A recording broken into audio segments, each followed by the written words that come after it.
இஸ்லாமியர் எல்லாத்தையும் ஒரு பக்கம் பிரிச்சு விட்டுறணும், தலித் மக்கள் எல்லாரையும் ஒரு பக்கம் பிரிச்சு விட்டுறணும், நடுவுல சாதி வரியை ஊக்குவிக்கணும், இதன் மூலமாக தன்னை ஓட்டு அறுவடை செய்து கொள்ளலாம் என்று பாஜக திட்டம் போட்டுக் கொண்டிருக்கிறது. அந்த திட்டத்துக்கு துணை போகிறவர்களாகத்தான் தமிழ்நாட்டின் பனையூரில் இருந்து ஒரு கூட்டம் வருகிறது. அதே ஈசிஆர்ல பக்கத்துல 2 தெரு தள்ளி இன்னொரு பங்களா இருக்கு. அவர் பாவம் மாசம் வருமானமே கிடையாது, 3 லட்சம் ரூபாய் காசை கொடுத்து ஈசிஆர்ல பங்களா வாடகைக்கு எடுத்து வச்சிருக்காரு. 1 லட்சம் ரூபாய் செலவு பண்ணி 3 நாய் வளர்க்குறாரு. மாசம் 3 டயட்டா கார் வேற வாங்கியிருக்கிறாராம் ஒய்ஃபுக்கு சேர்த்து. மாசத்துக்கு 10 லட்சம் செலவு பண்றாங்க. கேட்டா நாங்க திரள் நிதி எவ்வளவுப்பா திரட்டுவ? இந்த தொகுதி முழுக்க போய் திரட்டினாலும் மாசம் 10 லட்சமா திரட்டின முடியும் பகுதி செயலாளரால. ஆனா அவங்க திரட்டுறாங்க, இந்தியா முழுக்க திரட்டுறேன்ற பேர்ல திரட்டுறாங்க. எங்கிருந்து வருது காசு? அப்போ உனக்கு ஸ்பான்சர் பண்றது யாரு? இன்னைக்கு சங்கின்னு வேற ஓப்பனா ஒத்துக்கிற. அப்ப இவர்களின் மூலமாக தமிழ்நாட்டில் வாக்காளர்களை கூட்டம் கூட்டமாக சிதறடிக்கின்ற வேலை நடக்கிறது. இந்த கூட்டம் கூட்டமாக சிதறடிக்கின்ற வேலைகளுக்கு நாம் பலியாகி விடக் கூடாது. உங்களுக்கு பிரச்சனை இருக்குன்னா இந்த மேடையில் இருக்கிறவங்களை நீங்க நேர்ல போய் பார்த்து கேட்கலாம். அவர் என்ன தெரியுமா சொல்லுவாரு? பனையூருக்கு வந்துருங்களேன், அந்த பங்களாவுக்கு 28 அடி 22 அடிக்கு கேட்டு. உங்க வீட்டுல எல்லாம் அவ்வளவு கேட்டு போட்டிருக்கீங்களா? 40 அடி இருக்கும். ஆனா இவங்களை வீட்டு வாசல்ல போய் நீங்க கேட்கலாம், அண்ணா அண்ணா அப்படி ஆயிடுச்சு அப்படின்னு நீங்க கேட்கலாம். இதுதான் திமுகவுக்கும் புதுசா வர்ற சில பாசிச கோமாளிகளுக்கும் இருக்கக்கூடிய வித்தியாசம். 40 பேர் நாடாளுமன்றத்துக்கு போய் என்ன செஞ்சீங்க அப்படின்னு கேட்கிறாங்க. வக்பு வாரிய மசோதான்னு ஒரு மசோதா, அந்த மசோதாவை இஷ்டத்துக்கு நிறைவேற்றி கொண்டிருந்தது ஒரு அரசு. இப்ப மதுரை அரிட்டாப்பட்டியில ஒரு சுரங்கம் தோண்ட போறான். யாருக்கு தெரியும்? எடப்பாடி பழனிசாமி அவர்கள் காலத்து ஃபைல்களை தோண்டி பார்த்தா இந்த மசூதிக்கு கீழே ஏதோ ஒன்று இருக்கு, அது ஆய்வு செய்யறது கையெழுத்து போட்டாலும் போட்டு வச்சிருப்பாரு. தெரியல, ஏன்னா அவர் என்ன ஃபைலுக்கு கையெழுத்து போடுறாருன்றது அவருக்கே தெரியல. தனசேகரன் தெளிவா சொன்னாரு. என்ன சொன்னாரு? ஒன்றிய அரசாங்கத்தின் நாடாளுமன்றத்தில் தம்பித்துறை ஒரு மசோதாவுக்கு ஒப்புதல் கொடுத்துட்டு வந்திருக்கிறாரு, அந்த மசோதாவின் பேர்ல தான் இங்க சுரங்கம் தோன்றாங்கன்றத அவர் சொன்னாரு. அவர் சொல்றாரு, ஆனா அது எடப்பாடி பழனிசாமி தெரியல. தெரியாம நாடாளுமன்றத்தில் என்ன சொல்றாருன்னா, அந்த மசோதா எப்படி நிறைவேறியது அப்படின்னு சட்டமன்றத்தில் வந்து கேட்கிறாரு எடப்பாடி. அந்த மசோதாவுக்கு கையெழுத்து போட்டதால் தானே இங்க சுரங்கம் வருது, அந்த மசோதா எப்படி நிறைவேறுச்சு அப்படின்னு முதலமைச்சரை பார்த்து கேட்கிறாரு. அதை எங்க அங்க பார்த்து கேட்கறீங்க? பின்னாடி திரும்பி தம்பித்துறை பார்த்து கேளுங்க. அவர் தான் ஓட்டு போட்டு வந்தாரு. திமுகவின் தலைமை கழக பேச்சாளர் சொல்றாரு, நீங்க என்ன சட்டத்துக்கு கையெழுத்து போட்டு வந்தீங்கன்னு. ஆனா ஒரு எதிர்க்கட்சி தலைவருங்க, அவரு ஒரு எதிர்க்கட்சி தலைவர், அவருக்கு தெரியல இந்த மசோதாவுக்கு நாம தான் கையெழுத்து போட்டோம்னு. பேர்ல ஆதவன் இருந்துட்டா மட்டும் நீ சூரியன் ஆயிர முடியாது. சூரியனாக பிரகாசிப்பதற்கு உன்னிடம் கருத்துக்கள் இருக்க வேண்டும். டேட்டா இருக்குன்றதுனால நீங்க ஸ்ட்ராட்டஜிஸ்ட் ஆயிர முடியாது. அந்த டேட்டா யாருக்கானதாக இருக்கிறது என்பதுதான் முக்கியம். அமைச்சர் சொன்னார், 509 கோடி இலவச கட்டணம் இல்லாத பேருந்து பயணங்கள் நடைபெற்று இருக்கின்றன என்று சொன்னார். அது மக்களுக்கான டேட்டா, அதுதான் டேட்டா. எங்க என்ன ஓட்டு விழுகும், எப்படி ஓட்டு விழுகும்ன்றதை அனலைஸ் பண்றதுக்கு நீ தேவையில்லை. திமுகவோட கடைக்கோடி பகுதி செயலாளர் போதும். அவருக்கு தெரியும் எந்த தெருவில் எந்த வீட்டில இருந்து எத்தனை ஓட்டு விழுகுன்றது அவருக்கு தெரியும். 2026 எலெக்ஷன் வரும்போது அவர் கணிச்சிருவாரு, இந்த தடவை இந்த தொகுதியில் இன்னதான் நிலவரம் அப்படின்றது அவருக்கு தெரியும். நீ ஸ்ட்ராட்டஜிஸ்டும் தேவையில்லை, ஒரு இலவும் தேவையில்லை. கலைஞர் எவ்வளவு ஜனநாயகவாதியாக இருந்தால் தன்னுடைய மேடையிலேயே தன்னை கட்டாயப்படுத்தி கூட்டி வந்தார்கள் என்று அஜித் பேசுவதற்கு இடமளித்திருந்தார். ஞாபகம் இருக்கா? அஜித் ஒரு மேடையில பேசினாரு. என்ன பேசினார்? ஐயா என்னை கட்டாயப்படுத்துறாங்கன்னு சொன்னாரு. அதற்கு மறுநாள் யாரும் அவரை போய் தாக்கல, யாரும் அவரை கட்டாயப்படுத்தல. அவர் சொல்லிட்டு தைரியமா சொன்னாரு. அதற்கு பிறகும் யாரும் என்னைய அதற்கு பிறகு தொந்தரவு செய்யலன்றதையும் சொல்றாரு. ஆனா இன்னொருத்தர் இருக்கிறாரு, கொடநாட்டுக்கு போனார், கைகட்டி நின்னார், வேண்டி விரும்பி கேட்டார். எத்தனை நாள் காத்திருந்தாருன்னு தெரியல. அதுக்கப்புறம் அம்மா மன்னிச்சிருங்க அப்படின்னு மன்னிப்பு கேட்டு ஒரு வீடியோ போட்டார். ராமருக்கு அணில் போல உங்களுக்கு உழைப்பேன்னு சொன்னார். அதற்கு பிறகுதான் விமோசனம் கிடைத்தது, நேரில் போய் பார்ப்பதற்கு வாய்ப்பு கிடைத்தது. இதற்கு பிராயச்சித்தமாக அந்த தேர்தலில் உங்களுக்கு ஆதரவு தெரிவிக்கிறோம்னு வேற அறிவிப்பு. இதெல்லாம் எதுக்கு? டைம் டு லீடுன்னு ஒரு படத்துக்கு தலைப்பு வச்சதுக்காக. தன்னுடைய மேடையிலேயே தன்னுடைய கட்சியினர் மீதான விமர்சனத்தை வைத்த அஜித்குமாரை அனுமதித்த கலைஞர் என்னும் ஜனநாயகவாதி எங்கே? நீங்க கேட்கறீங்களா பாயசமா பாயாசமானு? கையை கட்டி நின்னீங்க இல்லையா கொடநாட்டுல? அந்த பாயாசம் இனிப்பாக இருந்ததா? அந்த பாயாசம் சுவையாக இருந்ததா? அப்போது அது என்ன பாயாசம் என்று புரியவில்லையா? புரியலன்னா இன்னொன்னு சொல்றேன். புலின்னு ஒரு படம் நடிச்சீங்க. அந்த படம் நடித்ததற்காக உங்களுக்கு சம்பளம் கொடுக்கப்பட்டது. 16 கோடி ரூபாய் அக்கௌண்டில் கொடுக்கப்பட்டது. 4,96,00,000 ரூபாய் கையில கொடுத்ததா ப்ரொடியூசர் வாக்குமூலம் கொடுத்துட்டாரு. இந்த பக்கம் ரைடு, நான் அப்படி எதுவும் வாங்கலன்னு. அதற்கு பிறகு 1.5 கோடி ரூபாய் அபராதம் போடுறாங்க இன்கம் டாக்ஸ். கோர்ட்டுக்கு போறாரு. கோர்ட்டு கடைசியில் அந்த 1.5 கோடி அபராதத்தை நிப்பாட்டி வச்சிருச்சு. அப்புறம் என்னப்பா அவர் மேல தப்பு இல்லைன்னு நீங்க நினைக்கலாம். தப்பு இல்லாம நிப்பாட்டி வைக்கலையா? அவர் 5 கோடி ரூபாய் கையில வாங்கினது உண்மை, அதை அவரே ஒத்துக்கிட்டாரு. ஆனா இன்கம் டாக்ஸ் டிபார்ட்மெண்ட் 2019 இந்த மாசத்துக்குள்ள ஃபைன் போடணும், நீங்க லேட்டா போட்டீங்க அதனால நிப்பாட்டுங்க. உன்னை குற்றவாளி இல்ல நிரூபிக்கல, உன்னுடைய குற்றத்துக்கு உரிய காலத்தில் தண்டனை பிறப்பிக்கவில்லை என்பதற்காக அந்த தண்டனை நிறுத்தி வைக்கப்பட்டது. இன்னைக்கு என்ன பேசுறாரு, ஊழலை ஒழிக்க போறேன்னு. அந்த 1.5 கோடியை கட்டிட்டாரா என்னன்றது தெரியல. 2023 வரைக்கும் வழக்கு நடந்துச்சு, 24 கட்சி ஆரம்பிச்சிட்டாரு. இதுக்கு நடுவில் இருக்கிறத நீங்க கனெக்ட் பண்ணிக்கங்க. Income tax raid, fine, court, கட்சி. பொதுவா ஒரு ஆபீஸ்ல நீங்க பார்க்குற வேலைக்கு ஒரு 100 பேரை அடுத்து செலக்ட் பண்ணி வைங்க, அவங்களோட சேர்ந்து நீங்களும் வேலை பாருங்கன்னு சொன்னா அந்த ஆபீஸ்ல வேலை பார்க்க தோணுமா? இல்லை அப்படி செலக்ட் பண்ணுவோமா? வாடகை வீட்டில் இருக்கிறோம், உங்கள் வீட்டில் வாடகைக்கு இருக்கிறதுக்கு இன்னொரு 100 பேரை வரிசையில் நான் வந்து நிப்பாட்டிடுறேன், அந்த 100 பேரையும் நீங்கள் பார்த்துக்கங்க அப்படின்னு சொன்னால் அந்த வீட்டில் வாடகைக்கு இருப்போமா? முடியாதுல்ல. கம்பெனியில் இருக்க முடியாது, வீட்டிலையும் அப்படி இருக்க முடியாது. ஆனால் திராவிட முன்னேற்ற கழகத்தினுடைய இளைஞரணி செயலாளராக இருக்கக்கூடிய துணை முதலமைச்சர் உதயநிதி ஸ்டாலின் அவர்கள் பொறுப்பேற்றுக் கொண்டதற்கு பிறகு ஒரு அறிவிப்பை வெளியிடுகிறார். கழகத்துக்கு 100 இளம் பேச்சாளர்களை தேர்வு செய்வது அப்படின்ற ஒரு அறிவிப்பை வெளியிடுகிறார். அதற்கு 17,000 பேர் விண்ணப்பம் போட்டார்கள். அந்த 17,000 பேரில் 1000 பேர் மண்டல அளவில் தேர்வானாங்க. அந்த 1000 பேரில் 182 பேர் வந்து மாநில அளவில் தேர்வு செய்யப்பட்டாங்க. அதில் 3 பேருக்கு பரிசளிக்கப்பட்டது. அந்த 182 பேர் சிறப்பு பேச்சாளர்களாக அறிவிக்கப்பட்டார்கள். அந்த 182 சிறப்பு பேச்சாளர்களையும் தேர்ந்தெடுத்தது யாரு? இதே திராவிட முன்னேற்ற கழகத்தில் அவர்களுக்கு முன்னாள் பேச்சாளர்களாக இருக்கக்கூடிய, தலைமை கழக பேச்சாளர்களாக இருக்கக்கூடிய மூத்த நிர்வாகிகள். அண்ணன் ஆலந்தூர் ஒப்பிலாமணி அவர்கள் இருக்கிறார். அவர் அந்த போட்டியில் நடுவராக இருந்தார். அவர் தலைமை கழகத்தினுடைய பேச்சாளர். அடுத்து இளம் பேச்சாளர்கள் யார் வர வேண்டும், எப்படியானவர்களாக இருக்க வேண்டும் என்று அவர்களுக்கு பயிற்சி கொடுத்து தேர்வு செய்ததும் அவர்தான். ஏன் திமுகவை அழிக்க முடியாது, அசைக்க முடியாது என்று திமுகவின் தலைவரும் திமுகவினுடைய இளைஞரணி செயலாளரும் தொடர்ந்து வலியுறுத்தி சொல்லுகிறார்கள் என்றால் இந்த பலம்தான். சொந்த கட்சிக்காரனை பார்த்து யாருக்கும் இங்க பயம் கிடையாது. தன்னோட கட்சியில, தன்னோட பொறுப்புல, தன்னோட கூட சேர்ந்து வேலை பார்க்கறதுல இன்னும் 4 பேர் வர்றாங்க அப்படின்னா சந்தோஷமா தோள் மேல தோள் போட்டு வேலை பார்க்கின்ற இயக்கம். அதுல ஒரு படியாக தமிழ்நாட்டு அளவில் எந்த இடத்தில் சிறப்பு பேச்சாளர்களாக அல்லது ஊடகவியலாளர்களாக அல்லது எந்த துறையிலிருந்து சமூக நீதிக்காக, மாநில உரிமைகளுக்காக, தமிழ்நாட்டு நலன்களுக்காக, தமிழர்களுக்காக, தமிழ் மொழிக்காக யாரெல்லாம் பேசுகிறார்களோ அத்தனை பேரையும் மேடையேற்றி அழகு பார்க்கின்ற இயக்கம். அந்த வரிசையில் நான் கழகத்தினுடைய உறுப்பினர் கிடையாது, அதனால் நான் தலைமை கழக பேச்சாளரும் கூட கிடையாது. ஆனால் என்னை தலைமை கழக பேச்சாளர் என்றே நினைத்து எனக்காக இவ்வளவு தூரம் வரவேற்பை கொடுத்திருக்கக்கூடிய இந்த மக்களுக்கு என்னுடைய நன்றியை நான் தெரிவித்துக் கொள்கிறேன். நீங்க தலைமை கழக பேச்சாளர் போடலைனாலும் சமூக வலைதளத்தில் ஊடகவியலாளராக இருக்கக்கூடிய என்னை பார்த்து எல்லோரும் எழுதக்கூடிய வார்த்தை அதுவாகத்தான் இருக்கிறது. கழக ஊப்பி 200 ரூபாய்க்கு பேசுறாங்க அப்படின்லாம் எழுதிட்டு தான் இருக்கிறாங்க. அதனால அதை பற்றி கவலை இல்லை. நம்முடைய கொள்கை என்பது தமிழ்நாட்டின் நலன் என்னவாக இருக்கிறது, தமிழர்களுடைய நலன் என்னவாக இருக்கிறது என்றுதான். அந்த இடத்திலிருந்து தான் நான் இன்றைக்கும் இந்த மேடையில் உங்கள் முன்னால் பேசிக் கொண்டிருக்கிறேன். அண்ணன் மா சுப்பிரமணியன் அவர்கள் முன்னால் பேசினார். மருத்துவம் மற்றும் மக்கள் நல்வாழ்வுத்துறையுடைய அமைச்சர். அவருடைய தொகுதியில் நடக்குது, அவருடைய திட்டங்களை பற்றி பேசலாம் அப்படின்னு சில விஷயங்களெல்லாம் தயாரித்து வச்சேன். நீ என்ன தயாரிக்கிற, நான் பேசுறேன் பாருன்னு அவர் தனியாக பட்ஜெட்டே வாசிட்டு போறாரு சைதாப்பேட்டை தொகுதிக்கு. அத்தனை திட்டங்களையும் மனப்பாடமாக விரல் நுனியில் வைத்து எத்தனை ரூபாய், எத்தனை கால் ரூபாய் வரைக்கும் செலவு பண்ணுன்றத கணக்கு சொல்லிட்டு போறாரு.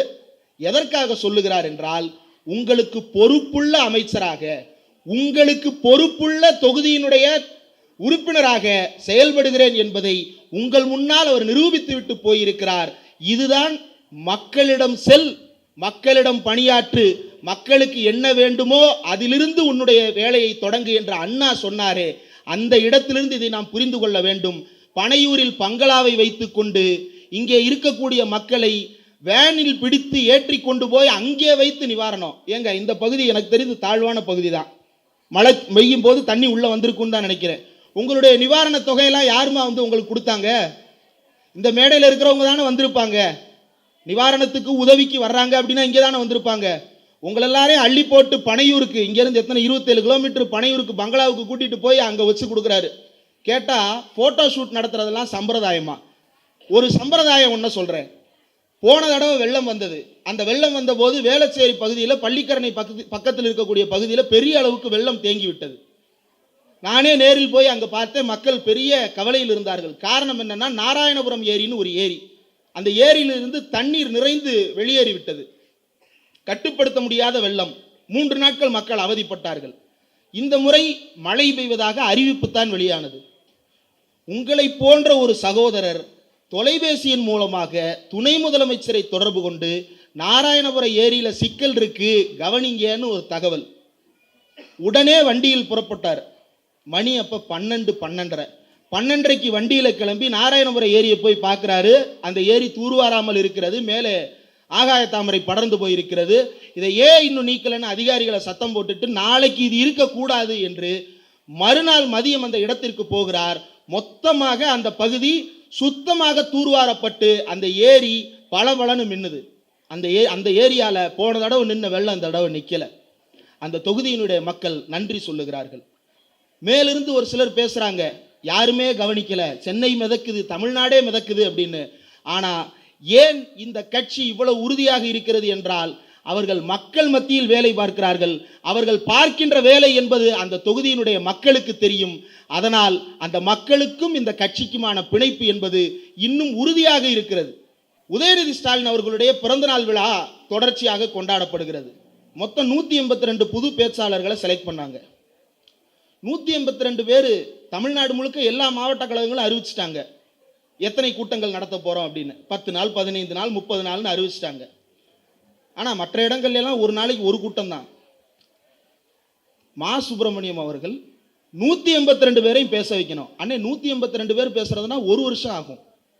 ஒரு நாளைக்கு 5 கூட்டமா? ஆமா, நடத்து 5 கூட்டங்கள் ஒரு நாளைக்கு. 182 இளம் பேச்சாளர்கள், 182 ஏற்கனவே இருக்கக்கூடிய பேச்சாளர்கள், ஊடகவியலாளர்கள் உள்ளிட்டவர்கள் அத்தனை பேரையும் சேர்த்து தொடர்ச்சியாக 182 கூட்டங்கள் 31 நாட்கள் இந்த நிகழ்ச்சி நடந்து கொண்டிருக்கிறது. எனக்கு தெரிந்து இங்க மேடையில் இருக்கக்கூடிய அத்தனை பேருக்கும் பெண்டு நிமிர்ந்து இருக்கும் இந்த கூட்டங்களை ஆர்கனைஸ் பண்றது அப்படின்றது. ஏன்னா ஒவ்வொரு தெருவுக்கும் ஒரு கூட்டம் நடக்குது அப்படின்னா எதற்காக நடத்தப்படுகிறது? உங்கள் மத்தியில் உங்களுக்கான கருத்துக்கள் பேசப்பட வேண்டும் என்பதற்காக நடத்தப்படுகிறது. இப்போ ரொம்ப அடிப்படையான ஒரு விஷயம் இந்த மேடையில் நடந்தது. எனக்கு முன்னால துரைராஜ் அவர்கள் பேசும் பொழுது நடந்தது. எத்தனை பேர் அதை ரெக்கார்டிங் போட்டாங்க அப்படின்னு தெரியல. ஆனால் ரொம்ப ஒரு முக்கியமான ஒரு நிகழ்வு நடந்தது. துரைராஜ் அவர்கள் பேச எந்திரிச்சிட்டாரு. அண்ணன் வந்து நிற்கும் போது டக்குன்னு ஒரு நிமிஷம் நின்றுட்டாரு. இவர் ஏன் நிற்கிறாரு அப்படின்னு பார்க்கும் பொழுதே பக்கத்தில் நெற்று நிறைய குங்கும பொட்டும் கையில் மருவத்தூர் கயிறும் கட்டி இருக்கிறார் இல்லையா நம்முடைய கிருஷ்ணமூர்த்தி அவர்கள். அவர் சொன்னார், பாங்கு ஒலிக்குது, அமைதியாகுங்க, பாங்கு முடிந்ததற்கு பிறகு பேச்சை தொடங்குவோம் என்று. இதுதான் தமிழ்நாடு. இந்த உணர்வை நமக்கு கொடுத்தது யார்? தந்தை பெரியார் தானே. இந்த உணர்வை கொடுத்தது யார்? பேரறிஞர் அண்ணா தானே. இந்த உணர்வை எல்லோரும் சொல்லுகிறார்கள். திமுக பாஜகவின் பக்கம் திரும்பிக் கொண்டிருக்கிறது, திமுக காவி பாசத்தோடு இணைந்து கொண்டிருக்கிறது, திமுக பாஜகவோடு கள்ளக்கூட்டு வைத்திருக்கிறது என்று. பாஜகவோடு கள்ளக்கூட்டு வைத்த ஒருத்தர் பாங்கு ஒலிக்கும் போது பேச்ச நிப்பாட்டுன்னு எப்படிங்க சொல்லுவாரு? பாங்கு ஒலிக்குது, பேச்ச நிப்பாட்டுன்னு சொல்றாரு. அண்ணனும் நின்னார், 5 நிமிஷம் அந்த இடத்துல நின்னாரு, பாங்கு ஒலிக்கு முடிக்கும் வரைக்கும் நின்னாரு. 2 பேருக்கும் நாம் தாராளமாக கரவொலி எழுப்பலாம் இல்லையா? இந்த உணர்வை கெடுக்க பார்க்கிறான். இது இப்படி இருக்கக்கூடாதுன்னு நினைக்கிறான். இருக்கக்கூடாதுன்னு நினைக்கிறதுனாலதான் உங்களை எல்லாம் சைத்தானின் பிள்ளைகள்னு சொல்றான்.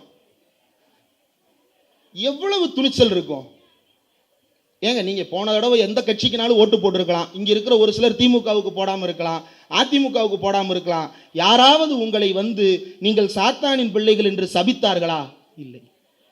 ஆனா ஒருத்த வந்து சபிக்கிறான், சாத்தானின் பிள்ளைகள்னு மேடை போட்டு சபிக்கிறார்கள். எவ்வளவு துணிச்சல் இருக்கும்! பெருமையாக இப்போது சங்கி என்று ஒப்புக்கொண்டு விட்டார்கள். சந்தோஷம். இதைத்தானே 10 வருஷமா நாங்களும் சொன்னோம், இப்ப நீயே ஒத்துக்கிட்டயா? பனையூரில் இருந்து ஒரு குரூப் கிளம்பி வந்திருக்கிறார்கள். பாசிசமா பாயாசமா என்று நாம் எல்லோருக்கும் நன்றாக தெரியும். இது மாதிரி மசூதி பள்ளத்தில் வைத்து ஒரு கூட்டத்தை இந்தியாவில் வேறு எந்த மாநிலத்திலும் இந்த கருத்துக்களை பேசி நடத்த முடியாது. வேறு எந்த மாநிலத்திலும் நடத்த முடியாது. அப்படி கூட்டம் நடத்தினால் என்ன நடக்கும் தெரியுமா? இப்ப இந்த கூட்டத்தை ஷேக் தாவூத் ஒருங்கிணைக்கிறாரு. இதே ஷேக் தாவூத் உத்தரப்பிரதேசத்தில் காசியாபாத்ன்ற ஒரு ஊர்ல இதே கூட்டத்தை மசூதிக்கு பக்கத்தில் ஆர்கனைஸ் பண்ணியிருந்தாருன்னா, ஆனா உங்க வீடு எதுன்னு அந்த வீடு இவர் வீட்டுக்கு போகும்போது இருக்காது. புல்டோசர் வந்து நிற்கும் அந்த இடத்துல. கேட்டா என்ன சொல்லுவான்? ஆக்கிரமிப்பு. சுற்றி 100 வீடு இருக்கும், ஆனால் இவர் ஒருத்தர் தனியாக வந்து ஆக்கிரமிச்சிட்டாராம். அவனுடைய நினைப்பு என்னன்னா, இஸ்லாமியர்கள் இந்த நாட்டில் ஆக்கிரமிப்பாளர்கள் என்பதுதான் அவருடைய நினைப்பு. அதை உங்களை நம்ப வைக்கணுன்றது அவனுடைய ஆழமான விருப்பம்.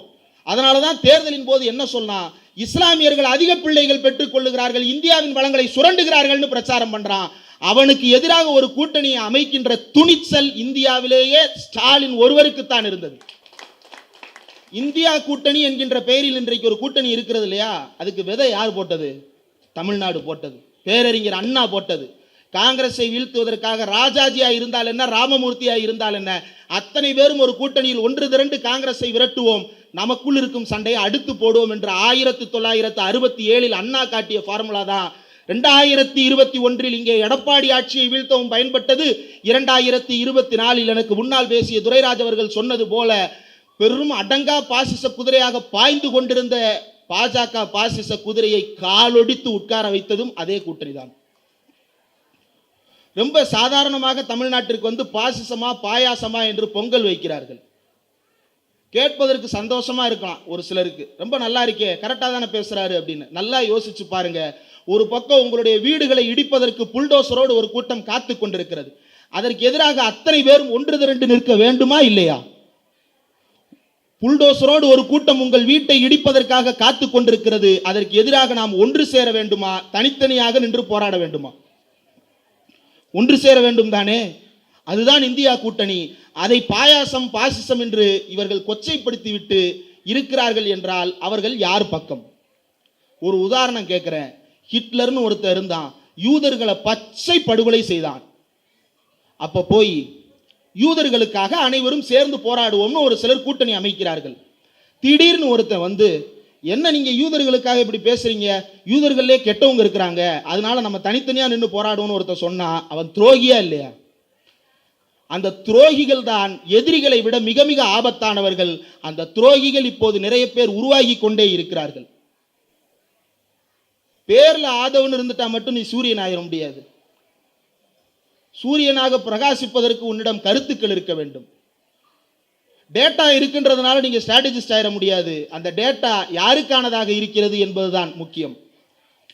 அமைச்சர் சொன்னார், 509 கோடி இலவச கட்டணம் இல்லாத பேருந்து பயணங்கள் நடைபெற்று இருக்கின்றன என்று சொன்னார். அது மக்களுக்கான டேட்டா, அதுதான் டேட்டா. எங்க என்ன ஓட்டு விழுகும், எப்படி ஓட்டு விழுகுன்றதை அனலைஸ் பண்றதுக்கு நீ தேவையில்லை. திமுகவோட கடைக்கோடி பகுதி செயலாளர் போதும், அவருக்கு தெரியும் எந்த தெருவில் எந்த வீட்டில இருந்து எத்தனை ஓட்டு விழுகுன்றது அவருக்கு தெரியும். 2026 எலெக்ஷன் வரும்பொழுது அவர் கணிச்சிருவாரு, இந்த தடவை இந்த தொகுதியில் இன்னதான் நிலவரம் அப்படின்றது அவருக்கு தெரியும். நீ ஸ்ட்ராட்டஜிஸ்டும் தேவையில்லை, ஒரு இலவும் தேவையில்லை. 67 படித்த அண்ணாவிடமிருந்து படித்த பாடம் இருக்கிறது, அவர்களுக்கு தெரியும் இந்த இது என்னன்னு. அப்ப ஒரு உதவிக்காக இந்த ஸ்ட்ராட்டஜிஸ்டுகளை கூப்பிட்டா இந்த ஸ்ட்ராட்டஜிஸ்டுகள் என்ன செய்ய ஆரம்பிச்சுறாங்கன்னா, தானே சகலமும் என்று தன்னையே கடவுளாக நினைத்து கொண்டிருக்கிறார்கள். அந்த கடவுளர்கள் எல்லாம் விரட்டி அடிக்கப்படுவார்கள் விரைவில். முன்னால் பேசிய தனசேகர் அவர்கள் ஒரு சில விஷயங்களை குறிப்பிட்டார். நூல் வெளியீடு என்றால் எப்படி நடக்க வேண்டும் அப்படின்ற விஷயத்தை அவர் குறிப்பிட்டார். ஒரு புத்தக வெளியீடுனா எப்படி இருக்குன்னு தெரியுமாடா அப்படின்னு அவர் சில கேள்விகள் கேட்டார். திமுகவுடைய ஒரு பேச்சாளருக்கு தெரிந்தது கூட கட்சியை நடத்துவதாக சொல்லிக் கொள்ளுகின்ற உனக்கு தெரியவில்லை என்றால் நீ தமிழ்நாட்டில் என்ன செய்ய போகிறாய்? இதுதான் தமிழ்நாட்டினுடைய யதார்த்தம். துரைராஜ் அவர்கள் பேசும்போது கவனிச்சீங்கன்னா, அலகாபாத் நீதிமன்றத்தில் யூனிஃபார்ம் சிவில் கோடு பற்றி நடந்த மீட்டிங் ஒன்று சொல்றாரு. எனக்கு தெரியாது. நான் டெய்லி டிபேட்டுக்கு போறேன், டெய்லி என்னுடைய சேனலில் பேட்டி எடுக்கிறேன், டெய்லி நான் 4 பேருக்கு பேட்டி கொடுக்குறேன். அலகாபாத்தில் யூனிஃபார்ம் சிவில் கோடை பற்றி ஒரு மீட்டிங் நடந்திருக்கு. அங்கே ஒரு யாதவ்ன்ற ஒரு எம்பி, ஒரு ஜட்ஜு வந்து இந்த கருத்தை பேசியிருக்கிறாருன்றதை அவர் சொல்றாரு. எப்படி சொல்ல முடியுது? இந்த நாட்டில் என்ன நிலவரம் நடந்து கொண்டிருக்கிறது என்பதை திமுகவினுடைய கடைக்கோடி தொண்டனும் உற்று நோக்கி கண்காணித்துக் கொண்டிருக்கிறார்கள். இதுதான் யதார்த்தம். இந்த யதார்த்தத்தை புரிந்து கொண்டால் மட்டும்தான் நமக்கு சில விஷயங்கள் விளங்கி கொள்ள முடியும். ஏன் இதை சொல்லுகிறேன் என்றால், நாடு முழுவதும் காவி வண்ணம் அடைக்க நினைக்கும் மோடி அரசை வீட்டுக்கு அனுப்ப வா அப்படின்ற வசனம் வந்து யார் சொன்னதுன்னா, 2018 ஆகஸ்ட் செப்டம்பர் மாதங்களில் முதலமைச்சர் மு க ஸ்டாலின் அன்றைக்கு திமுகவினுடைய செயல் தலைவர், திமுகவினுடைய தலைவராக பொறுப்பேற்றுக் கொண்ட மேடையில் சொன்னது, நாடு முழுவதும் காவி வண்ணம் அடிக்க நினைக்கும் மோடி அரசை வீட்டுக்கு அனுப்ப வா உடன்பிறப்பே அப்படின்னு அழைத்தார். அந்த அழைப்பிலிருந்து இப்போது வரைக்கும் பின்வாங்கவில்லை. பின்வாங்கி விடுவார்கள் என்று சொன்னபோதுதான் இங்கு உதயநிதி ஒரு செங்கல்லை எறிந்தார். அந்த செங்கல் டெல்லியின் செங்கோட்டையை அசைத்து பார்த்தது. அந்த செங்கல் மோடியினுடைய கோட்டையை உடைத்து எறிந்தது. அந்த செங்கல் RSS கண்ணாடி கோட்டையை தகர்த்து சுக்குநூறாக்கியது. ஏன்? சனாதனத்தை ஒழிப்பேன் என்று அவர் சொன்னார். புதிய கல்விக் கொள்கையை ஏற்றுக்கொள்ள மாட்டேன் என்று அவர் சொன்னார். விஸ்வகர்மா திட்டம் என்கின்ற பெயரில் நம்ம வீட்டு பிள்ளைகளை குலத்தொழில் பண்ண வைக்கிறான், அந்த குலத்தொழிலை ஏற்றுக்கிட மாட்டேன்னு உறுதியாக நின்றார்கள். அத்தோடு சேர்த்து கட்சியையும் ஆட்சியையும் பலமாக வைத்திருக்கிறார்கள். இதற்கு கூட்டணி கூடுதல் பலமாக இருக்கிறது என்பது அவர்களுக்கெல்லாம் பெரிய எரிச்சலை கொடுத்திருக்கிறது. அதை எப்படியாவது உருவி பார்த்தரணும்னு பார்க்குறான். இந்த கூட்டணியை உடைச்சரணும் அப்படின்றதுல உறுதியாக இருப்பதற்கு காரணம் என்ன அப்படின்னா, இது கூட்டணியினுடைய பலம் என்பது அல்ல, இது பெரும் திரட்சியாக உருவாகிறது. இதற்குள்ள இன்னும் 4 பேர் வந்து சேர்ந்துருவாங்க போல, இது இன்னும் பலமானதாக மாறிடும் போல என்ற பயம் அவர்களுக்கு வர தொடங்கி இருக்கிறது. அந்த பயத்தினுடைய வெளிப்பாடுதான் இன்றைக்கு பல்வேறு போலி குதிரைகளை உலாவ விட்டிருக்கிறார்கள். அந்த போலி குதிரைகள் தான் இன்றைக்கு பாசிசமா பாயாசமா என்று நம்மிடமே வந்து பாடம் நடத்தி கொண்டிருக்கிறார்கள். கலைஞர் எவ்வளவு ஜனநாயகவாதியாக இருந்தால் தன்னுடைய மேடையிலேயே தன்னை கட்டாயப்படுத்தி கூட்டி வந்தார்கள் என்று அஜித் பேசுவதற்கு இடமளித்திருந்தார். ஞாபகம் இருக்கா? அஜித் ஒரு மேடையில் பேசினாரு. அல்டிமேட் ஸ்டார் அஜித் குமார் மேடையில் பேசுறாரு. என்ன பேசினார்? ஐயா என்னை கட்டாயப்படுத்துறாங்கன்னு சொன்னார். அதற்கு மறுநாள் யாரும் அவரை போய் தாக்கல, யாரும் அவரை கட்டாயப்படுத்தல. அவர் சொல்லிட்டு தைரியமா சொன்னாரு. அதற்கு பிறகும் யாரும் என்னைய அதற்கு பிறகு தொந்தரவு செய்யலன்றதையும் சொல்றாரு.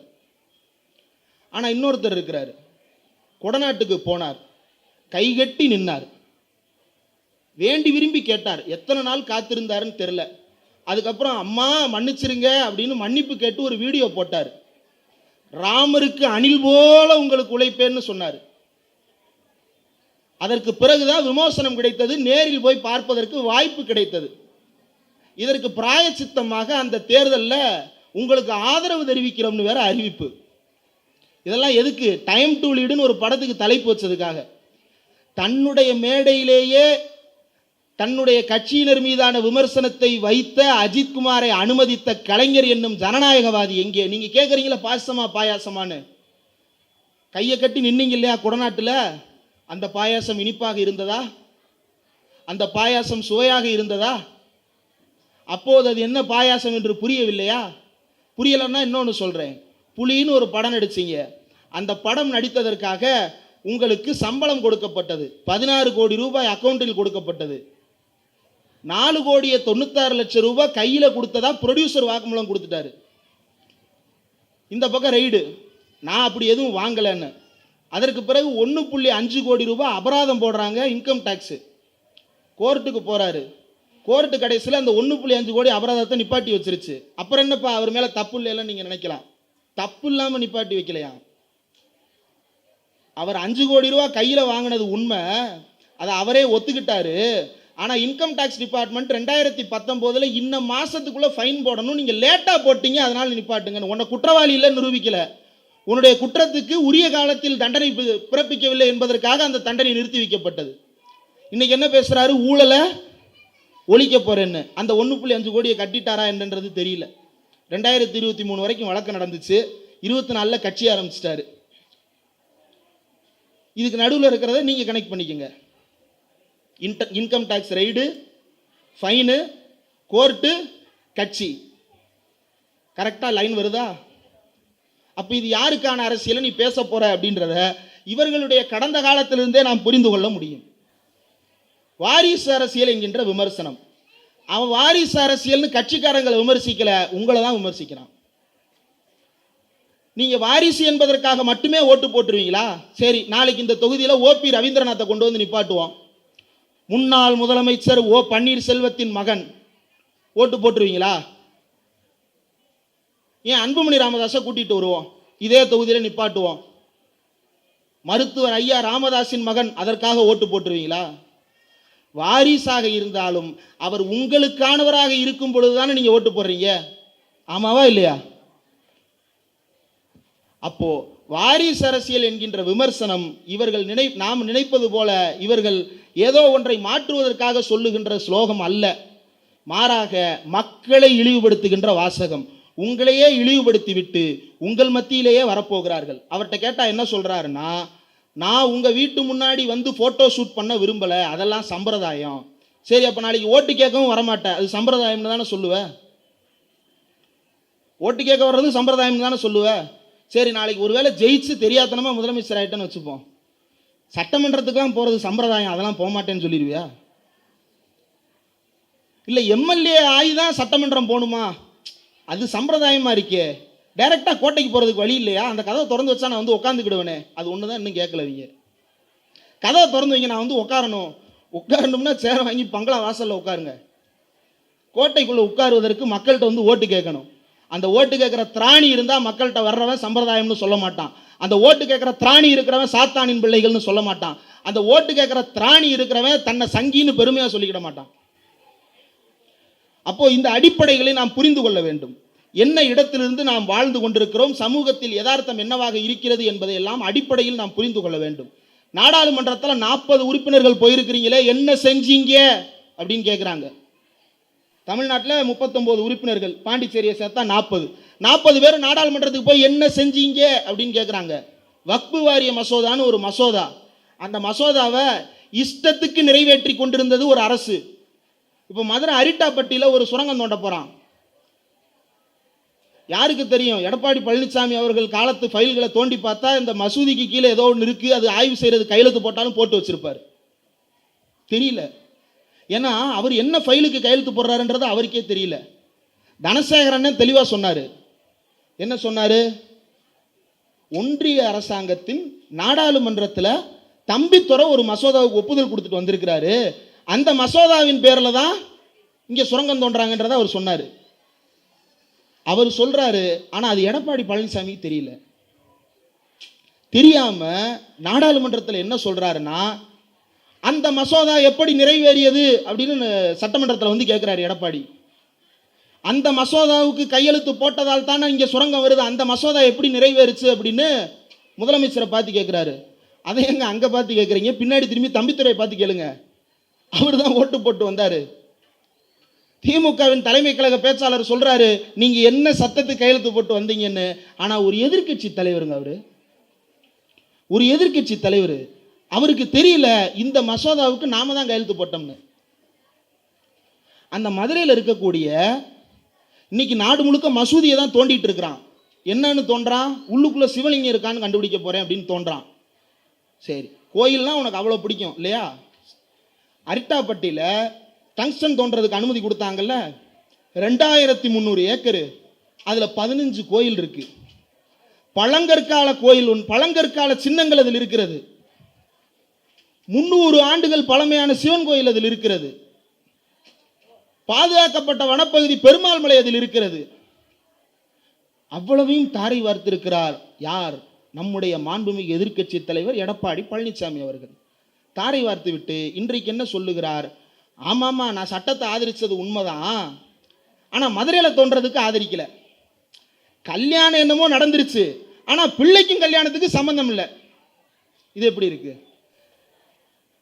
அப்படித்தானே இருக்கு. சட்டத்துக்கு கையெழுத்து போட்டது நான் தான், ஆனால் அந்த சட்டத்தை வச்சு மதுரையில் தோன்றதுக்கு நான் ஒப்புதல் கொடுக்கல. இது என்ன மாதிரியான போங்காட்டம்? யாரை கேலி பொருளாக்கி கொண்டிருக்கிறார்கள் இவர்கள்? இந்த அடிப்படைகளில் இருந்துதான் நாம் தமிழ்நாட்டு அரசியல் எப்படியானதாக இருக்கிறது என்பதை உணர்ந்து கொள்ள வேண்டும்.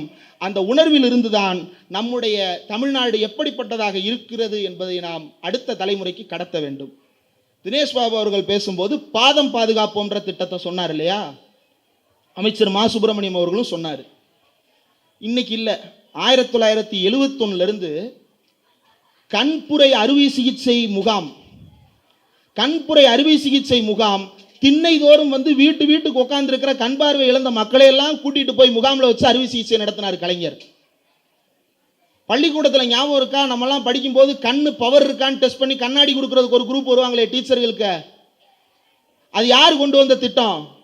கலைஞர் கொண்டு வந்த திட்டம். கடந்த 10 ஆண்டுகளில் சென்னையில் இருக்கக்கூடிய மாநகராட்சி பள்ளிகளில் படித்த பிள்ளைகளுக்கு தெரியும், சானிட்டரி நாப்கின் கொடுக்கிறது தமிழ்நாடு அரசாங்கம். இன்றைக்கும் கண் பார்வை அறுவை சிகிச்சையிலிருந்து அத்தனையும் தமிழ்நாடு அரசு செய்து கொண்டிருக்கிறது. உச்சகட்டமாக சுகர் பேஷண்ட்டுக்கு காலில் புண்ணு வந்து அவதிப்படுறாங்க, அவங்களுக்கு நாம பாதம் காப்போன்ற திட்டத்தை தொடங்கணும் அப்படின்றது தமிழ்நாடு அரசு கொண்டு வந்திருக்கிறது. எத்தனை பேர் சர்க்கரை நோயாளிகள் இருக்கீங்கன்னு தெரியல, உங்களுடைய பாதங்களில் அதனால் பாதிப்பு ஏற்படுகிறது, உங்களுடைய கால்களில் அதனால் பாதிப்பு ஏற்படுகிறது, புண் வருகிறது, ஆறாமல் இருக்கிறது என்றால் அமைப்பாளர்களை தொடர்பு கொள்ளுங்கள். அந்த திட்டத்தில் நீங்கள் சேர்ந்து பலன் பெறலாம். இதயம் காப்போம் திட்டத்திலிருந்து பாதம் காப்போம் திட்டம் வரைக்கும் தமிழ்நாடு அரசு செயல்படுத்தி கொண்டிருக்கிறது. எதற்காக செயல்படுத்தி கொண்டிருக்கிறது?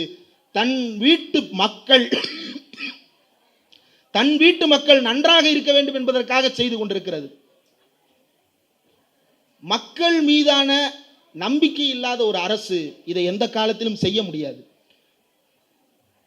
உங்களுடைய பாதத்தில் வருகிற புண் முதலமைச்சருடைய மனதை பாதிக்கிறது. அதற்கு ஒரு திட்டம் கொடுக்கிறார் என்றால் இதுதான் தமிழ்நாடு. மக்களை புரிந்து கொண்ட ஒரு அரசாங்கம் நடக்கிறது இல்லையா, இதுதான் தமிழ்நாடு அரசாங்கம்.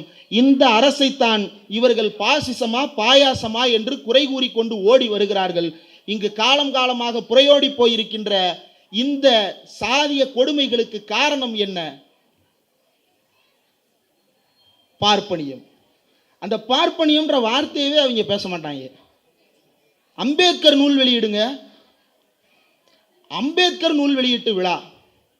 இது எப்படி இருக்குன்னா, ஹிட்லரை கண்டித்து ஒரு கூட்டம், அதில் ஆனால் யூதர்ன்ற வார்த்தையே பேச மாட்டேன் அப்படின்னு ஒருத்தன் பேசுறான்னா எவ்வளவு பெரிய பைத்தியக்காரனா இருப்பான். ஹிட்லரை கண்டித்த கூட்டம், ஆனால் யூதரை பற்றி பேச மாட்டேன். அப்படித்தான் அம்பேத்கருடைய புத்தக வெளியீட்டு விழா, ஆனால் பார்ப்பனியத்தை நான் கண்டிக்க மாட்டேன், சாதிய வன்மையை நான் கண்டிக்க மாட்டேன், பொத்தாம் பொதுவாக நல்லா படின்னு சொல்லிட்டு போவேன் அப்படின்னா இது அம்பேத்கருக்கு செய்கின்ற துரோகம். இந்த துரோகத்தை அதிமுக செய்தது, இப்போது பனையூர்காரரும் பண்றாரு. இதெல்லாம் யாருக்கு பலனளிக்க கூடியது என்பதை நாம் அடிப்படையில் புரிந்து கொள்ள வேண்டும். ஒரே ஒரு விஷயத்தை மட்டும் நான் நிறைவா சுட்டி காட்டிடுறேன். பொதுவாக சிறப்பு பேச்சாளருக்கு இன்னொரு பேர் உண்டு, சிற்றுண்டிக்கு முந்தைய பேச்சாளர். ஏன்னா முடிச்சுட்டு டிஃபன் சாப்பிட நீங்கள் போகணும், கடைசியாக அவரை பேச விட்டுருவாங்க. அவர் சிறப்பு பேச்சாளர்னு கடைசியாக விடுவாங்க. ஆனால் நெருக்கடி என்ன, அடுத்து அவங்க சாப்பிட போகணும். அதனால் நீங்கள்லாம் சாப்பிட போகணுன்றதை மனதில் வைத்துக்கொண்டு சுருக்கமாக என்னுடைய உரையை நான் முடித்து விடுகிறேன். ஓ, இதுக்கு மேலே நீ சுருக்கமாக வேற தனியாக பேச போறியான்னு கேட்குறீங்களா? கேட்குது. அரசியலை பொறுத்த வரைக்கும் தமிழ்நாட்டு அரசியலில் பாசிச எதிர்ப்பு என்பது இன்றைக்கு மக்கள் மத்தியில் தெருதோறும் பேசப்படுகிறது. நீட் தேர்வு விலக்கு, எல்லோரும் மனதில் கை வைத்து ஒரு விஷயத்தை சொல்லுங்க, நீட் தேர்வை ஒழித்தால் தான் ஓட்டு போடுவேன்னு 2021 எல்லா பேரும் பூத்துக்குள்ள போனீங்களா? எத்தனை பேர் நீட் தேர்வை ஒழிப்பதற்காக நான் ஓட்டு போட போனேன் கை தூக்குங்க. அல்லது நீட் தேர்வை பாதுகாக்க போகிறேன் இல்லை. நம்ம ஓட்டு போட போற பிரச்சனையே வேற. நம்ம தெருவில் இருந்து அதை யோசிப்போம், எதுக்காக ஓட்டு போட போறோன்றத. ஆனால் திமுக அந்த நீட் தேர்வை ஒழிக்க வேண்டும் என்கின்ற திட்டத்தை தன் தலைமேல் தூக்கி கொண்டு அந்த பாரத்தை வைத்துக் கொண்டு எப்படியாவது இந்த தேர்வை ஒழித்து கட்டிவிட முடியாதா என்று போராடி கொண்டிருக்கிறது. அதனால் ஓட்டு கிடைக்க போறது கிடையாது. விஸ்வகர்மா திட்டத்தை எதிர்ப்பதனால ஓட்டு கிடைக்க போதா? புதிய கல்விக் கொள்கையை எதிர்ப்பதனால ஓட்டு கிடைக்க போதா? ஏன் அதை செய்து கொண்டிருக்கிறது? இது தமிழ்நாட்டினுடைய கொள்கை பிரகடனம். பெரியாரினுடைய மண் என்பது பாதுகாக்கப்பட்டதாக இருக்க வேண்டும். நாம சொல்றோம் இல்லையா, தஞ்சாவூர் பாதுகாக்கப்பட்ட வேளாண் மண்டலம், அரிட்டாப்பட்டி பாதுகாக்கப்பட்ட பல்லுயிர் புராதன சின்னம் சொல்றோம் இல்லையா, அந்த மாதிரி தமிழ்நாடு என்பது பாதுகாக்கப்பட்ட பெரியார் மண். இந்த பாதுகாக்கப்பட்ட பெரியார் மண் இன்னும் பாதுகாப்பானதாக இருக்க வேண்டும் என்பதற்காக விஸ்வகர்மா திட்டம் எதிர்க்கப்படுகிறது, நீட் தேர்வு எதிர்க்கப்படுகிறது. மழை வெள்ளத்திற்கு நிவாரணம் கேட்டு போராடி கொண்டிருக்கிறோம். நிவாரணத்திற்கு எத்தனை ரூபா தரான் தெரியுமா? 133 கோடி தர்றான். 3 கிலோமீட்டர் பாலம் போடுறதுக்கு ஆகிற செலவு என்ன சொல்லிட்டு போனாரு? 500 கோடி சொல்லிட்டு போனாரு அமைச்சர். 3 கிலோமீட்டர் எங்க இருந்து, சைதாப்பேட்டையில இருந்து தேனாம்பேட்டைக்கு பாலம் போடுறதுக்கு எவ்வளவு சொன்னாரு? 300 கோடியா 500 கோடியா? 621 கோடி 3 கிலோமீட்டர் பாலம் போடுறதுக்கு. சென்னையே தத்தளித்த வெள்ளத்திற்கு ஒன்றிய அரசு கொடுத்தது 256 கோடி. அதுக்கும் நம்ம கோர்ட்டுக்கு போய் போராட வேண்டியதா இருக்கு. இந்த 256 கோடியை வச்சு இந்த பாலத்துல பாதி கூட போட முடியாது. அந்த காசை கொடுத்துட்டு நான் காசு கொடுத்துட்டேன்னு சொல்றாங்க. இதுல பாஜக தலைவர், தமிழ்நாடு தலைவர், லண்டன் போய் படிச்சுட்டு வந்த அறிவாளி என்ன சொல்றாரு? 2000 பத்தாது, இப்போ விழுப்புரம் வெள்ளம் 2000 பத்தாது, 6000 ரூபா கொடுன்னு. ஒன்றிய அரசு ஆவணத்தில் என்ன தெரியுமா சொல்றாங்க? இப்போ நீங்க இந்த கான்கிரீட் வீட்டில் தான் இருக்கீங்க, மழை பெஞ்சு உள்ள தண்ணி வந்துடுது, உங்க வாழ்வாதாரம் பாதிக்கப்படுது இல்லையா? நீங்கள்லாம் முகாமுக்கு போயிருக்கவே மாட்டீங்க, கரெக்டா? முகாமுக்கு போனீங்களா? யாராவது கான்கிரீட் வீட்டில் இருக்கிறவங்க? குடிசையில் இருக்கிறவங்க போவாங்க, வீடே மூழ்கினவங்க வேற வழி இல்லாமல் போவாங்க, மற்ற பெரும்பான்மையான வீடுகள் போக மாட்டாங்க. அப்படிப்பட்ட வீடுகளுக்கெல்லாம் ஒன்றிய அரசு எவ்வளவு தெரியுமா கொடுக்க சொல்லுது?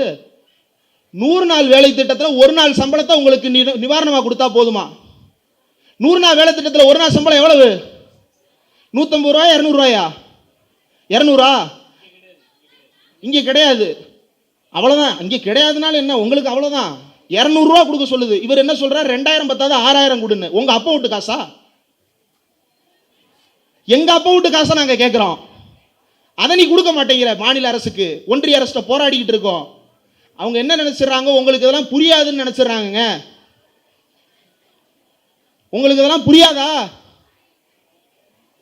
மாநில அரசுக்கும் ஒன்றிய அரசுக்குமான சண்டையை பத்தி உங்களுக்கு எதுவும் தெரியாதா? பாசிசம்னா உங்களுக்கு என்னன்னு தெரியாதா? உங்களுக்கு தெரியாதுன்றதுனால அதை வைத்து ஏமாற்ற பார்க்கிறார்கள். உங்களுக்கு உண்மையிலே அது தெரியுமா தெரியாதான்றத நீங்க 2021 நிரூபிச்சிருக்கீங்க, 2024 நிரூபிச்சிருக்கீங்க, 2026 நிரூபிப்பீங்க, 2029 நிரூபிப்பீங்க.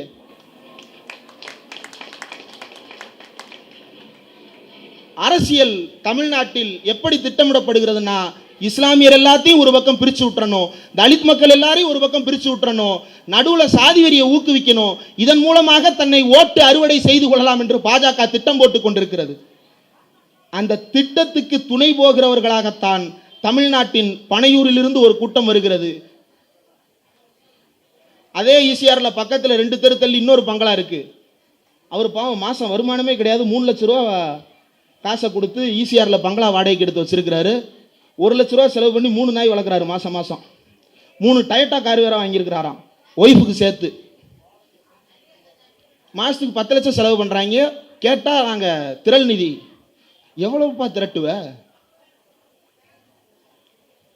இந்த தொகுதி முழுக்க போய் திரட்டினாலும் மாசம் 10 லட்சமா திரட்டிட முடியும் பகுதி செயலாளரால.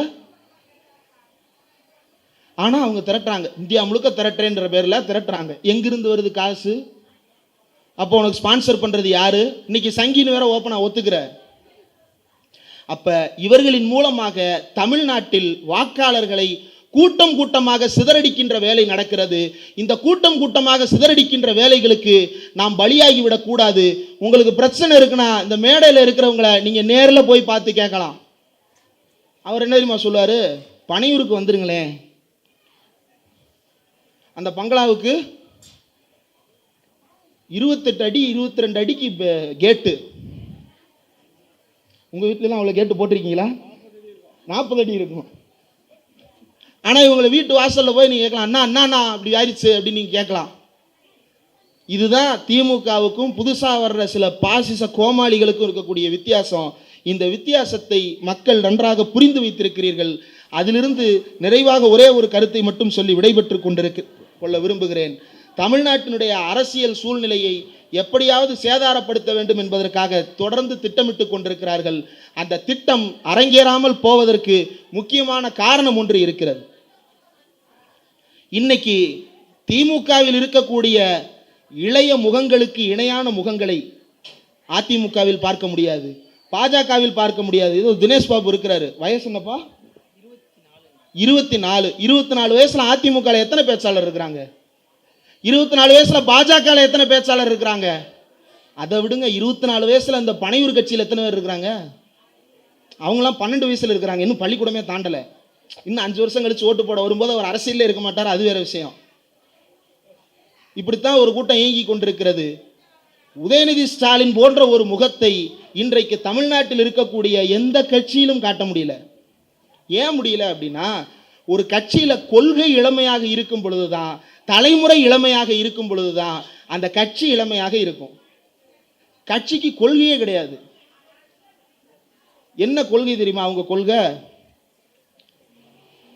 சோசியலிசமும் கேபிட்டலிசமும் சேர்ந்தது எங்க கொள்கை. அதுக்கு பேர் அண்ணாயிசம்னு வேற சொல்லிக்கிட்டார் அவரு. சோசியலிசம்னா என்ன, கம்யூனிசம்னா என்ன? தொழிலாளர்களுடைய போராட்டம், தொழிலாளர்களுடைய உரிமை. கேபிட்டலிசம்ன்றது முதலாளித்துவம். ரெண்டையும் சேர்த்தது அண்ணாயிசம்னு பேர் வச்சாரு பேராசிரியர் அன்பழகன். சொன்னாரு அதுக்கு பேர் பாசிசம்டா கோமாளின்னு. அந்த கோமாளிகள் இன்றமும் இருக்கிறார்கள். இந்த பாசிசத்திற்கு எதிரான போராட்டத்தில் தமிழ்நாட்டிலிருந்து ஒரு தாவீது புறப்பட்டிருக்கிறார். தேம்பாவணின்னு ஒரு நாடகம் இருக்கு, ஒரு இலக்கியம் இருக்கு, படிச்சிருப்பீங்க பாட புத்தகத்தில். வீரமாமுனிவர்னு ஒருத்தர், எங்கிருந்தோ வந்தவர், தமிழ் படித்து அந்த கம்பனுக்கு இணையான ஒரு இலக்கியத்தையே எழுதிட்டு போயிட்டார், தேம்பாவணின்னு. அதில் தாவீது கோலியாத்துன்னு 2 கேரக்டர் வரும். இஸ்ராவேலர்கள்னு ஒரு நாட்டை சேர்ந்தவர்கள் பெரிய படையோடு போய் நிற்கிறாங்க, போர் தொடுத்து எதிரி நாட்டின் வெளியில் நிற்கிறார்கள். ஆனால் எதிரி நாட்டிலிருந்து ஒரே ஒருத்தன் 9 அடி உயரம் 5 அடி அகலத்தோடு கோலியாத்துன்னு, அகலமான உருவம்னு நீங்க வேற வேற உருவங்களை நினைச்சு பார்த்துறாங்க. கோலியாத்துன்னு ஒருத்த வந்து யாரா அவன் ஒண்டிக்கு ஒண்டி வாடான்னு தினமும் ஒருத்தனை கூப்பிட்டு பலி கொடுக்குறான். யாராலையும் முடியல. காட்டுக்குள்ள இருந்து ஒரு சின்ன பையன் ஆடு மேய்க்கிறவன் ஓடி வர்றான் மன்னர்கிட்ட. மன்னா, நான் இந்த கோலியாத்தை வீழ்த்தி காட்டுகிறேன் அப்படின்னு ஒருத்தன் வந்தான். கோலியாத்தை வீழ்த்த போறியா? கோலியாத்து சுண்டு விரல் சைஸ் இருக்க மாட்டேன், நீ எப்படா கோலியாத்தை வீழ்த்துவ அப்படின்னு கேள்வி கேட்கப்பட்டது. இல்லை, கர்த்தர் எனக்கு துணை செய்வார், நான் கோலியாத்தை வீழ்த்துவேன். அப்படியா? இதற்கு முன்பு கர்த்தர் உனக்கு துணை செய்திருக்கிறாரா? செய்திருக்கிறார். என்னென்ன செய்திருக்கிறார்? கர்த்தர் எனக்கு காட்டிற்குள் என்னை கொல்ல வந்த சிங்கத்தை அடிக்க துணை செய்தார், காட்டிற்குள் என்னை கொல்ல வந்த கரடியை அடிக்க துணை செய்தார், இந்த கோலியாத்தை வீழ்த்தவும் எனக்கு துணை செய்வார். சரி போ அப்படின்னு மன்னர் தன்னுடைய உடுப்புகளை சிறுவன்கிட்ட கொடுக்குறாரு. அது எப்படி பத்தும்? இதெல்லாம் தேவையில்லை, நான் போய் காட்டுறேன் அப்படின்னு கீழே கடந்த 5 கல்லை பெருக்கிட்டு கையில் இருக்கிற ஒரு உண்டிகோல் எடுத்துட்டு போறான். போறவன் கோலியாத்தை நோக்கி வாடா அப்படின்னு கூப்பிடுறான். கோலியாத்து வந்து 4 முறை டேய் நீயாடா என்னை கொல்லவாடா போகிறாய் அப்படின்னு கேட்குறான். இவன் 5ஆவதா ஒரு டா போட்டு ஆமாடா அப்படின்ற வார்த்தையில விட்டா ஒரு கல்லை நெத்தியில் அடித்து கோலியாத்து கீழே விழுந்தான். கோலியாத் இடுப்பில் சொருகி இருந்த கத்தியை எடுத்து கோலியாத்தின் தலை துண்டிக்கப்பட்டது. அப்படி தமிழ்நாட்டின் தாவீதாக திராவிட முன்னேற்ற கழகம் இந்த பாசிசத்தை வீழ்த்துகின்ற காலம் தூரத்தில் இல்லை. இந்த தாவீது என்னும் பொடியர்களாக தமிழ்நாட்டின் திராவிட முன்னேற்ற கழகம் 1967 இயங்கிக் கொண்டிருக்கிறது. கர்த்தர் துணை செய்ததாக தாவீது சொன்னான். திராவிட முன்னேற்ற கழகத்திற்கு கர்த்தர் கிடையாது, தந்தை பெரியார் இருக்கிறார். அந்த தந்தையின் வழிகாட்டுதலில் 1967 இந்தியாவிலேயே முதன்முறையாக மாநில அரசியல் பேசுகின்ற ஒரு கட்சி ஆட்சி அமைத்தது. இந்தியாவிலேயே முதல் முறையாக எதிர்கட்சியாக கூட இல்லை திமுக. ஈவிகே சம்பத்னு ஒரு எம்பி பார்லிமெண்ட்ல போய் கொடைறாரு, பக்கத்துல அண்ணா 2 பேரும் கொடைறாங்க. யார? நேருவை. நேரு வாக்குறுதி கொடுக்கிறாரு, நீங்கள் விரும்புகின்ற வரைக்கும் தமிழ்நாட்டில் இந்தியை திணிக்க மாட்டேன்னு. அப்போ திமுக ஆளும் கட்சி கிடையாது, எதிர்கட்சி திமுகவிற்கு அடிபணிந்தார் மகத்தான மாமேதை நேரு. எதிர்கட்சினா எப்படி இருக்கணும்ன்றத திமுக கத்துக்குங்க, போராடி வரணும். கள்ளக்குடிக்கு டால்மியாபுரம்னு பேர் வைக்கிறத தடுத்து நிறுத்திய போது திமுக ஆளும் கட்சி அல்ல. தமிழ்நாட்டில் இந்தியை திணிக்க முடியாது என்று நேருவிடம் உத்தரவாதம் பெற்ற போது திமுக ஆளும் கட்சி அல்ல. ராஜாஜிக்கு எதிராக இங்கே குலக்கல்வி திட்டத்தை எதிர்த்து போராட்டம் நடத்திய போது திமுக திராவிடர் கழகமும் ஆளும் கட்சி அல்ல, எதிர்கட்சியாக இந்த சாதனைகளை நிகழ்த்தி காட்டியது. ஆளும் கட்சியாக திமுகவின் சாதனைகள் நாடறியும் என்றால், எதிர்கட்சியாக திமுகவின் சாதனைகளை எதிரிகள் பார்த்து இன்னமும் அலறிக்கொண்டே இருக்கிறார்கள். இன்னைக்கும் திமுகவை எதிர்க்கிறவங்க பூரா இந்தி பிரச்சனையை வச்சு தான் எதிர்க்கிறான். அந்த பிரச்சனையை திமுக எங்க ஹேண்டில் பண்ணுச்சு? எதிர்கட்சியாக ஹேண்டில் பண்ணுச்சு. எதிர்கட்சியாக முடியும் என்றால் அப்படி போராட்டம் பண்ணிட்டு வா, மக்கள் உன் பின்னாடி வராங்களான்னு பார்ப்போம்.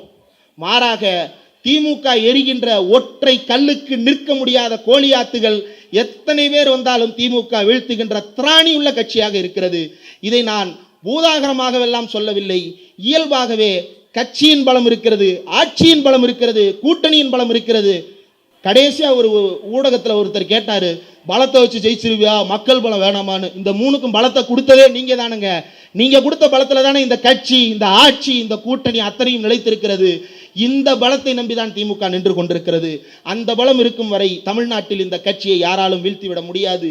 பெரியார் கொடுத்த பலம் இருக்கிறது, அந்த பலத்தோடு போராடுவதற்கு திராணி இருக்கிறது, தமிழ்நாட்டில் கட்சி இருக்கிறது.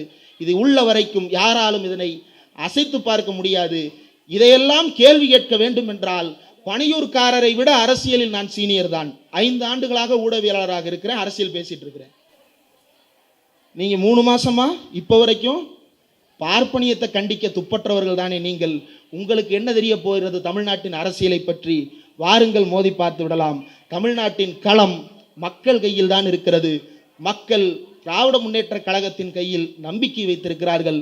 அந்த நம்பிக்கை தொடரட்டும். வாழ்த்துக்கள். நன்றி.